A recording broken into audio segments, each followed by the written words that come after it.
there is the social Darwinist view that Herbert Spencer is famous for developing, that in a capitalist system, it'll be nature and red and blood and claw, the strongest win. And Goldman Sachs is given as an illustration, or maybe IBM, and so on. But they're not illustrations. They are illustrations of how the nanny state, the powerful state that's run by the principal architects of policy, designs policy in such a way as to enrich and privilege the designers. What's that got to do with capitalism? I mean, there's a kind of a capitalist fringe to it. But what about Herbert Spencer? Well, at the same time, a little after Herbert Spencer, there was a response, much less known, namely Kropotkin, natural historian, who wrote a book called Mutual Aid, a Factor in Evolution. And he argued the exact opposite.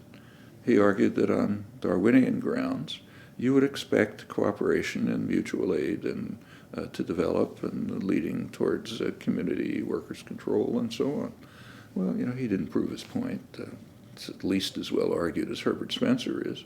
And in fact, Kropotkin essentially founded what is now called sociobiology or evolutionary psychology. But his contribution is sort of unmentionable because he came out with the wrong conclusions.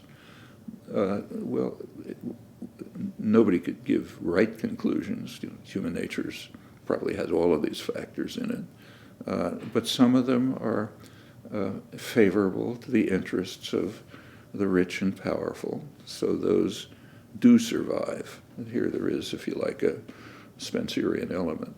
The ideological concoctions that are beneficial to the rich and powerful, they'll tend to propagate.